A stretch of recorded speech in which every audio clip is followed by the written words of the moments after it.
안녕하세요. 이민경 행정사입니다. 오늘은 국공립 어린이집 위탁에 대해서 말씀드리겠습니다. 여러분 좋아요, 구독, 알림 잘 부탁드립니다. 국공립 어린이집 위탁에 대해서 많은 분들이 관심을 갖고 계시면서 유보 통합이 이루어지는데 해도 될까? 이런 의문을 갖는 경우도 드물게 계십니다.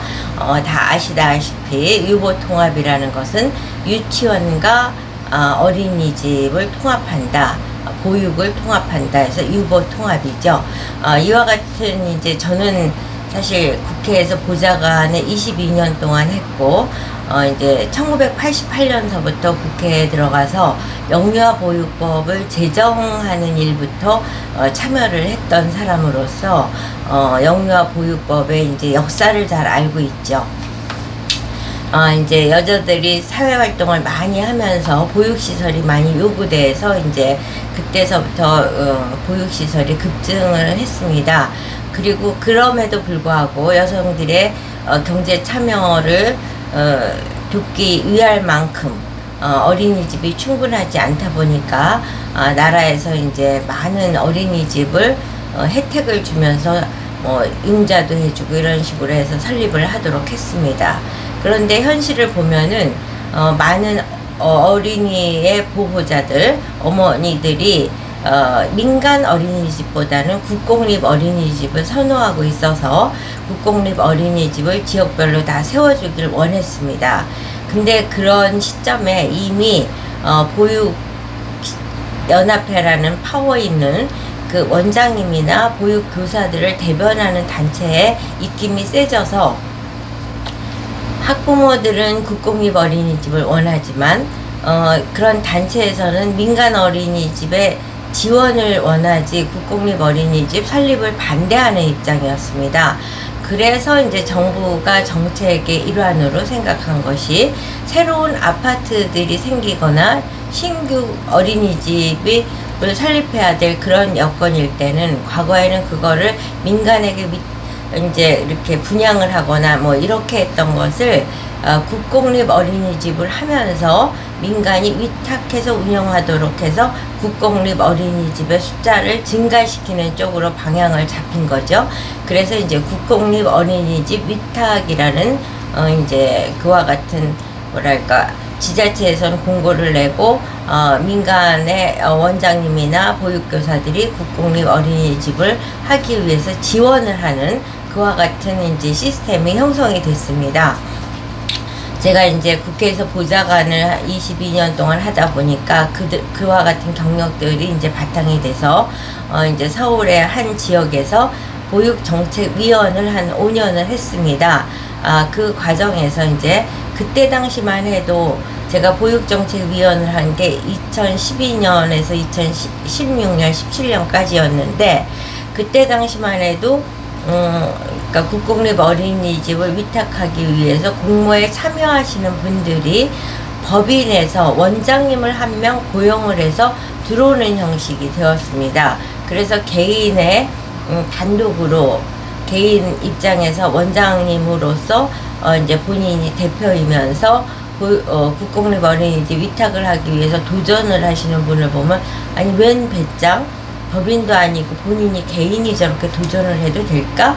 라는 의문을 가졌었는데 사실 그 이후에 국공립 어린이집을 하고자 하는 이제 지자체는 굉장히 많이 느는 데 비해서 법인의 숫자는 한정되어 있다 보니까 지금은 법인으로서 도전하는 사람보다 개인으로서 국공립 어린이집을 신청하고 도전하는 숫자가 많습니다.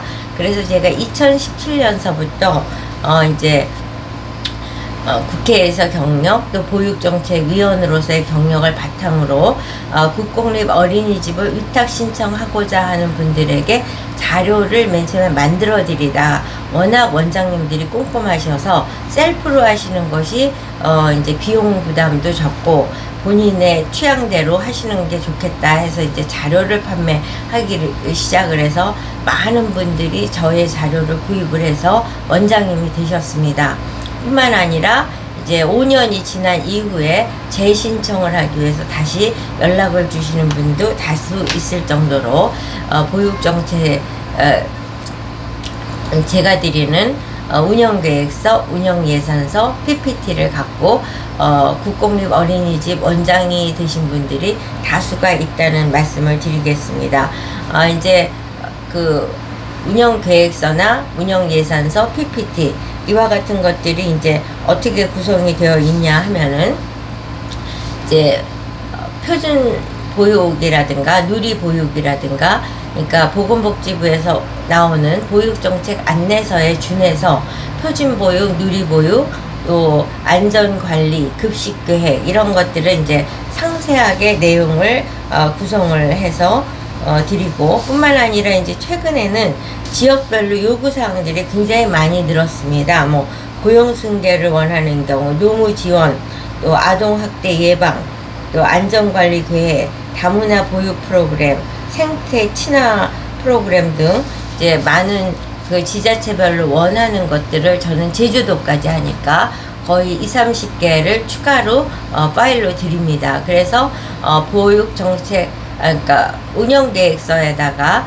추가된 자료를 수정하면 이제 편집을 하시면 되고, 그 다음에 자기소개서, 수탁취지서, 보육 철학을 이제 자기 거화하는 걸로 내용을 만드시면 되는데, 그거 역시 스스로 하는 것을 굉장히 어려워하시기 때문에 샘플을 아래 한글로 된 샘플을 드리기 때문에 그 내용을 본인에게 맞게 수정을 하시면 되는 겁니다. 그래서 사실은 지금 운영계획서, 운영예산서, PPT 이것들이 거의 97% 이상 완성된 거기 때문에 조금만 손질을 자기 거 이제 도전하는 원장님의 차별화된 내용을 일부 수정해서 내으면 이제 성공을 하실 확률이 높습니다. 근데 이제 그동안 10여 년 가까이 많은 분들이 국공립 어린이집의 원장님을 도전하기 위해서 이민경 행정사의 자료를 구입해 왔습니다. 근데 최근에 이제 유보통합의 이야기가 나오면서 과연 이 시점에 내가 도전하는 게 맞는지 틀리는지 이거에 대한 의문을 가시는 분들이 드물게 계시기 때문에 그 점을 말씀을 드립니다. 막차죠. 막차지만 빨리 국공립 어린이집 원장님으로 해서 안착을 한다.